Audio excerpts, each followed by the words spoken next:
But I think the biggest brush with process was when I built an e-commerce store in Indonesia, because that's what you do when you're 25. And Random. The idea of staying in a stable job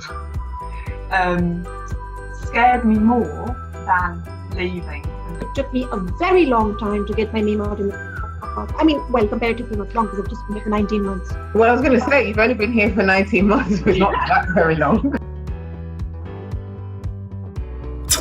Hi, and welcome back to another episode of She's the Boss, where I interview inspiring women in business and in leadership. And on today's episode, I'm joined by Hyacinth Wheeler-Fraser, who is an inspirational author, speaker, business consultant, mentor, coach, and the owner of, tell us the name of your business, Hyacinth. Alignment with Purpose. Alignment with Purpose. What a strong and powerful title for a business. I love it. Thank you. And thank you for joining us today. And for those of you who are watching, if you haven't already done so, please make sure that you click subscribe so that you're the first to know when I release a new video. So Hyacinth, you clearly have a wide repertoire of things that you do. Tell us how did you start your journey? What was the kind of inspiration to say, I'm not going to, and at whatever point that happened, I'm no longer going to work, or I'm not going to work for someone else, and I'm going to go out and empower people with the work that you do? Okay, so when bad things happen, you have three choices. You can either let them define you, let them destroy you, or let them strengthen you. It's a matter of how you respond to life's adversities. Mm-hmm. And for me, my starting point of owning a business and becoming a published author was through adversities. Mm-hmm. What happened to me in 2003, I had been in the NHS for 35 years. And just in 2003, when we adopted two children, I was then diagnosed with breast cancer. And that was the first experience of cancer. And I walked that journey for about 8 years. At that point in my career, I was a training officer was the title, but I was an educator for the Nottingham University hospitals. And having been diagnosed, which was a very challenging circumstance, I walked through that journey, and then I had chemotherapy. I did have chemotherapy, and I overcame against the odds. Mm-hmm. And it was at that point, around 2014, later, when I was diagnosed again a second time, that I made the decision that I would finish at Nottingham University Hospital. So I took early retirement through ill health. And it was at that point that I made the decision that I would work for myself. My whole experience of working in the NHS and in private industry brought me to the point where I made the decision to work for myself, primarily because of the experience that I had in the just in the NHS. I had to experience discrimination. Even though I was qualified for the positions, I couldn't go any further. There was a ceiling. Mm-hmm. So when there was a comparison to my white counterparts, I just wasn't getting the job. So that was a combination of reasons why I decided to actually, start my own business, and to use all the expertise and all the experience, because I'd actually been an operational manager. So I had quite high-level roles and wanted to go further, but that didn't happen. And then plus, what had happened to me was being diagnosed with cancer. The first time, 8 years later, the second time. And unknown to me, I was going to be facing another third diagnosis of cancer. Right. So that gave me the impetus that I needed, really, to really realign my situation and think, well, what am I going to do? Because I think if you find that you can't go any further after 35 years, your back is against the wall, what do I do next? And it came quite naturally. So alignment with purpose was born out of those experiences. And then later on, several years later, I became a published author, which really added to my repertoire. Mm-hmm. what a powerful journey. So I guess the first diagnosis to the second diagnosis, you said that was 8 years.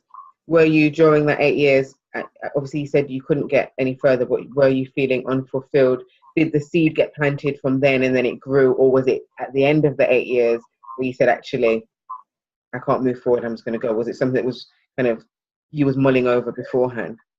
For me, a journey is a process. And I have regrets. And one of the things I would say is never to have regrets, because everything that happens in life, there's a purpose and there's a reason. And you can use those experiences to, if you like, inform your decisions of how you move forward.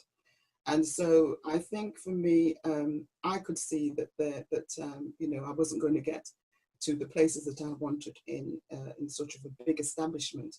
So the decision really came out of how then do I move forward, and that was to create something, and that was to create, because sometimes you get this, you know, you sort of we complain and we murmur that this hasn't happened. But I never had a bad attitude, even though I wasn't getting the positions that I needed, that I felt that I was capable of. So instead of doing that, I utilized my experience, as I say, in actually forming my own company. But the reality is that I actually worked as a company director previously, all right, in lots of other things that I was doing. And so I thought, well, actually, yeah, I can actually help small businesses. So yes, I started working as a business consultant, and leadership is something that I really enjoy doing as well. And so I, if you like, qualified myself and got a qualification in leadership as well, a master's degree in strategic leadership and management. So I think it's really important to always qualify yourself for whatever you want to do. The task ahead. So yes, it came out of the whole process of life happening. And the book, which I see is strategically placed behind you. Tell us a little bit about the book. And I know that there's a lot of people, that myself included, that in business want to write a book or in the process of writing a book and maybe are not moving as fast as they can. What was the inspiration to doing it, and how was the process of writing it and publishing and producing it? One of the things I've learned again, that if you ever get the word no, not now, or not selected, it's not a rejection, it's a redirection. There is a purpose to all the things that happen to your life, in your life. So we can actually turn tragedies or triumphs, or trials, if you like, into triumphs. You can turn setbacks into setups. That's one of the things I've learned in life. And so as a result of that, I've always wanted to write a book. And I wrote an autobiography, again, walking through adversities. So at the end of the third diagnosis that I had, I actually finally completed the book. It took me 2 years. So again, the very first time when I wanted to write the book, it really came out of the fact that we had adopted 2 children. And the challenges that we had with various institutions and the lack of support that we didn't get and so forth, I made the decision that I wanted to write a story with regards to the challenges that we had. But then when I was diagnosed with cancer, not once, not twice, but 3 times, I wanted them to include that, so that my book would not just be an autobiography, because at the end of the day, I wouldn't say that I'm a celebrity and well known. So I decided to make it into a personal growth. So I've added in lots of other things like self-help, sort of information, that I can take people along the journey with me so that they can write their story. They can actually get into my story, but they can think also about what's happened in their story, because we've all got a story inside of us. And so the impetus for writing came out of, as I say, firstly, my experience with adoption, being an adopted parent. I actually was a mom at 47 years old, which you could say was old in terms of today's, sort of parenting. But I felt that was a plus for me. I was a mature mother. And so I was able to give lots more, if you like, attentiveness and understanding to children who themselves were caught up in the care system, had an awful early years experience. So I wrote about that. But as I say, also the experience of walking through as a family, because when you actually are diagnosed with cancer, it's you almost feel you know, that you are very isolated, but it's the whole family that walks with you on that journey. And so we walked through it, and my children were amazing in terms of how they were supportive, and, you know, and how they encouraged me. We're a family of faith, and so we believe that God had taken us through the journey. My husband was extraordinary in the way that he supported me. And so my journey in getting better, there was a combination of things in terms of my lifestyle. I had to make huge lifestyle changes because you cannot heal in the same environment where you became sick. So you have to make changes. And my journey put me to Mexico, where I really got support with integrative medicine. Now, integrative medicine talks about the whole person. It's not just the physical element of that person. And we tend, in pharmaceutical medicine, there's a tendency just to focus just on the physical element. But in integrative medicine, you are looking at the whole person. And so my experience of going all the way to Mexico, and the therapists that they use, holistic approach, for me was the missing link. And within 6 months' time, I got better, very, very, very, although it was a process, but within 6 months' time, there was a huge change in my health. And as I say, I wrote that book towards the ending of that journey with cancer. And in terms of the process of publishing it, what was that process? Did you self-publish, or did you find a publisher? How difficult or easy was that? Well, it's a combination. I didn't self-publish. I found a publisher, but that was another story in itself, because when I started to write my story, my sister had heard there was a Christian publisher that was in the UK, and he was on the Premier radio station. And so I actually checked in and had a conversation with him, and he encouraged me to send in a couple of my chapters. So I did that, and the response was absolutely incredible. He said, "Do you know how good you are as a writer?" I said, "Really?" And then, as I say, during that time, I was still walking through treatments, and so there was a period of a lull. I didn't do anything further with it. And then I just happened to be on Facebook and saw this advert again. It was an American publisher this time, Carrie Overbrunner, and Igniting Souls as well. So he invited me for an interview, if you like. Online interview, and I told him the idea about my book, that I'd made a start, and he thought, yeah, I can support you with that, and he did. So I completed Journey to Wholeness after 2 years, and published it in November of 2017. Went all the way to America, to Columbus, Ohio. Went to an amazing conference with other newly published authors, who all belong to Igniting Souls. And that was my very first conference. My husband and I went along. It was incredible. So there I was on stage talking about Journey to Wholeness and getting the standing ovation about my book. That was really encouraging. And I also sold several copies over there at the same time. Then I came back to the UK in Nottingham, where I live, and I launched my book again. So there was 2 launches, if you like, one in America and one over here. Invited the Sheriff of Nottingham as well to come along and to open that particular celebration. So yes, so my book was published over there. Now, one thing that they do and support you, my publishers, is that you get on a global platform. So now my book is actually is in, you know, all over the world, if you like. So people can actually sort of get hold of it from Amazon, or hold of it from any bookstore, wherever books are sold in the whole world. So I'm really, really pleased about that. Well done. That's motivated me. I've got you can't see because it's off camera, but I have my I'll show you my to-do list here that includes for the next 2 weeks finishing my book that I've been writing since 2013. Well done, Danielle. So thank you, because that's given me a motivation that after I come off this, I'm going to go and get back to it.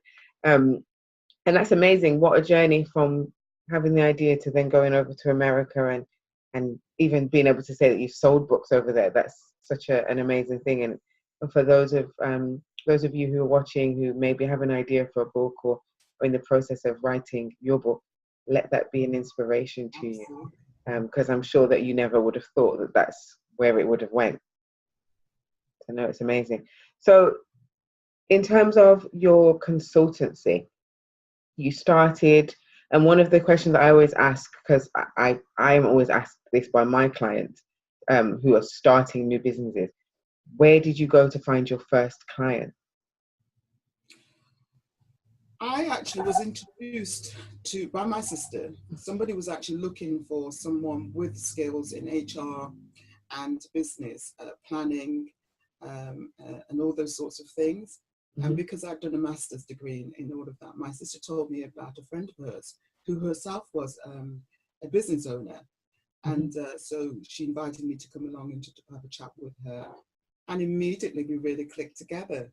So that was my first business client, because in my job, I actually do all the preparation at home, then I go out to visit the clients. But I'd written already, a business plan for my business. So I knew exactly what I was looking for and what I was aiming for. So yes, my very first business client was this person that I was actually introduced to. So I supported with recruitment, all the HR functions, but also business planning and really those, supporting her as best as I can to get her business out there. So I work with small businesses.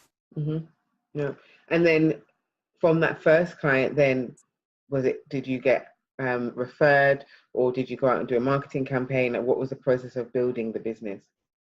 It's really by word of mouth. And I think for me, what seems to have happened is that I think my public speaking has really taken over more than actually I could get more clients quite easily. So I think you've got to make a decision, which one do you want to actually focus on even more. So even though alignment with purpose is absolutely crucial to what I do, but I'm finding getting, lots of speaking engagement. I actually launched my very first course, because from my journey to wholeness, I've designed Making Healthy Lifestyle Choices program for people. So it's not just for people who have, cancer, but anybody that's got any type of illness, because again, I'm very passionate about, health and well-being. I guess that you are not just what you eat, but you are how you think and what you say. I think because we are, if you like, an integrative system. So I've written and designed a course, which I launched just last Friday. I was able to get an appearance on the Nuts TV about it, and also promoting my book there as well. So it's leading me to lots of other platforms, which I would not have had if I didn't have my book. So for entrepreneurs out there, I think writing a book is absolutely, I think a starting point and a good point really to get yourself out there. I think it's really important. That's what I'm trying to do. Well, I want to share obviously some of my experiences, but I also recognize the potential. And you've obviously said you're a licensed minister, and you've spoke about the importance of faith. How do you reconcile, or have you had to reconcile your faith with kind of issues around business and ethics? Has there been any situations where maybe clients want advice, but it goes against your religious beliefs? Okay, I hear what you're saying. I think that if there was ever a situation like that, I think it's important to recognize that we're people first and foremost. And even though perhaps people don't share the same faith that I have, I'm still able to work with that, because it's about where people are at. So in terms of coaching or mentoring, I think again that people are people. We all share several, the same sort of challenges, although sometimes you think you're the only one that goes through stuff. But the reality is that we all share life experiences and challenges and adversities. So I think I can relate on a one-to-one with anyone like that. I'm also a counsellor. And so as a result of that, I have the skills and also the experience that I can use. It's so important to share your experience with people. When you can be open and honest with people, when they see your vulnerability, then they themselves are able to open up and so forth and relate to where you're at. So no, that will never ever be an issue for me. And I think just as the master teacher that Jesus was, he was able to relate to all people. So I just want to I guess, go back a little bit. You mentioned that you have had 3 diagnoses of cancer. And for many people, that just sounds like real earth-shattering scenarios. And yet, here you are, and you still have this very light and happy and warm disposition. How have you ensured that you've been able to maintain that softness and that light despite such trials and tribulations? And so, just as an add-on to that, in business and in any sort of kind of career where you're trying to strive for any sort of success, resilience is really important. So how resilient are you, and has what you've experienced increased that resilience, or was it always there? I think it's, again, going back to how we respond to life's, sort of adversities. We either give up, or we blame God, or we are resilient. Mm-hmm. And I think, again, it's about how then do I walk through this process? And that's a question that I ask myself. Because life happens, nothing happens. Life happens, it continues. Nothing happens in a vacuum. And so I was still a mom. I still was a wife, a sister, a sibling, whatever. That carried on, even though I was, very, very, very ill. And so that resilience, I think, comes from within. And therefore, I think, again, if you have that faith, and I have, that faith in God, that he would turn this around, I really, really believed it. My faith then kicked in, and it started to grow. It started, the more that you use it, it's like muscles, isn't it? The more that you use those muscles, the more that you begin to see, growth. And I think I had to grow personally. So it wasn't just sort of getting better physically, but I had to also grow and learn stuff. I had to learn who I was. I had to learn, I was faced with my own mortality, because I was given 4 months to live after the 3rd diagnosis. Wow. And so it was when I heard those words, when I was in the examination room with a consultant. I had then developed a DVT, a deep vein thrombosis in my right leg because of the cancer. Again, ovarian cancer was what I was diagnosed with the 2nd time, and then it reoccurred and spread around my body. And when I was told that, I just said to I said, well, okay, she told me all the worst parts of what was happening and how my symptoms were increasing and getting worse. And I remember I had to ask the question. I'm saying, well, how long have I got? And she said, around 4 months. Because at that point, I think I was deciding whether or not to have chemotherapy. And as a result of that, she said, well, without chemotherapy, you will have about 4 months to live. And I remember I turned and looked at her, and I thought to myself, and this is what I actually write in my book, well, God, what are you saying? And I had such confidence at that very point, and that such, I would say, peace in my spirit, that I turned around to the oncologist and I said, but God has the final say. And because I've trusted him, at that point, I knew with all my heart that he would turn it around. I was never afraid of that word cancer. I knew, as people they refer to it as a big C, don't they? But then I said, even though I did have all the, the fears, which I did have, but I didn't believe that this would be my final moment. But I knew that God would do something. And I gave him, I said, Lord, I give you everything that I am, and everything that I've done, all my aspirations, all the things that I want to achieve. I'm giving that to you, and I'm trusting you. And he turned it all around. It was a process. It wasn't easy. It's walking through one step at a time. And the times when I felt that I couldn't see, as it were, the footprints in the sand, he was carrying me, and it was his footprints that I saw, because I was being carried. And so those moments and times where I really got to find out, because I've been a Christian all my whole life, if you like, but the times when I needed God, he was there. And those were the times that I really learned so much more about who I am and who he was. And it was about a relationship with God. So that made a huge difference to my life. And so the fact was that I knew that I'd be whole again. And that's why I call my book Journey to Wholeness. That's so inspiring, and it's interesting because we speak of faith and belief in God and the power of God to heal and to do all things for us. But it's very rare that you meet someone that actually put that to the test and lived it and believed it.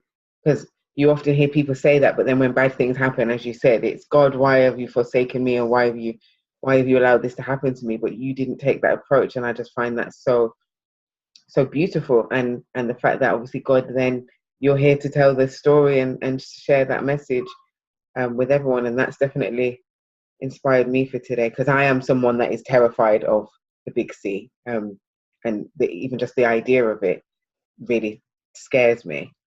But again, that's a question for me and my faith, and how faithful am I if I'm scared of it, if you've endured it and you put it in God's hands and God brought you through it. So no, it's really powerful. It's a very powerful message. And it's interesting, one of the questions that I tend to ask people is, when you embarked on self-employment or going into business on your own, what did you fear? But I guess, what could you have feared when you looked kind of the most fearful thing in the face and survived? Then there's not really anything else that could be that. The most Be that afraid of. that I've actually achieved in my life is in my 40s and 50s and 60s. And You don't look like you can be in your 60s, by the way. You look fantastic on it. But I think then by that time I developed maturity, and so therefore I was not afraid to try different things. And the personality that I have, again, is that, you tell me I can't and I'll say I can. I'll find a way. So there was nothing. I think that you have to be equally prepared. I think it's very important as well to prepare, because then you are going to be, obviously, if you're no longer employed by somebody else, then obviously you will need the finances coming in. That's so very important. But I've also learned as well that in the kingdom, that, sowing and reaping is also very real. And so when you sow in someone else's, if you like, life, which I've done, even through my books, even through what I do in my business as well, I go the extra mile, and I believe that you reap those benefits, and other doors and avenues will always open up for you. So that you're never, totally thinking, well, I haven't got, where am I going to get, the finance to pay for this, the finance to do this? God always has somebody there in place. And you just believe. So I think, again, for me, business and spirituality are one. They go, hand in hand. And I think you can trust God with any area of your life, with any aspect of our lives. Yeah, I totally agree with you. It's a lesson learned for me today, in terms of that faith and belief and putting it in God's hands. Going back even further, how would you say, as a young person, so as a child stroke teenager, did you see your career going the way that it's gone? Did you, as a young child, say, actually, one day I'm going to be an author, one day I'm going to run a business? And what kind of traits did you demonstrate as a child that have stood you in good stead throughout your career? I think in terms of my work ethic, it really came from my parents. I came to this country at 6 years old in 1961. My parents, they came, so you could say that I'm a Windrush generation child. But my parents came, they flew over from the Caribbean. I didn't know my father till I was 6 years old. Because when I was born, that's obviously he saw me, and he came, and that's when he came over in 1961. And then he sent for my parents, and then my older sister and I came together. And so one of the things we really noticed, and we were actually taught by our parents, was, they both worked. And I remember when my father was working at Boots, he worked in Beeston, somewhere at Boots, and he had an awful accident. And on the job itself, can't remember exactly what his title was, but he worked with chemicals and things like that, and he was badly burnt. And I can remember how Dad had to convalesce, and how he walked through that process, and he got better. And my father made a decision. He said, I will never work for another person after that accident. And my dad became an entrepreneur in the early 60s, 70s. So I saw that he did amazing things. My father taught people to drive, so he had a driving school called Friendly School of Motoring, and he taught most of our people from the Caribbean how to drive, including my mom. And I actually saw how very hard my father worked and obviously cared for us as a family. There's 7 of us, along with my mom. Even the times when she's having, my younger siblings, she still was working. She was helping in his businesses. He also had a grocery shop. And the final thing is that my dad owned his own company of taxi company. So he had a fleet of cars, taxis, and we also used to go up and help him on the radio and so forth. So I think we were being prepared already for, and I remember thinking, well, if my dad could do this in the early 60s and 70s, we're in, in the year that we're in the 21st century. And I'm sure there was nothing I was frightened about doing. I knew that I could step out and do it as well. So I think for the younger people out there, I think it's about creating, if you're feeling that, you're not sure what you want to do and so forth, I would say get as much qualification as possible, because particularly for, I would say, black families who really value education, I think the first thing I would say is that you're getting an education out there. I can't say that I was at 6 years old that I really felt that I would become an author, but I loved writing. I knew there were signs there that I enjoyed doing. I love, for example, I played with dolls as you would normally, but I also enjoyed things like, crayons on pens and, and stationery. Those are the things that excited me.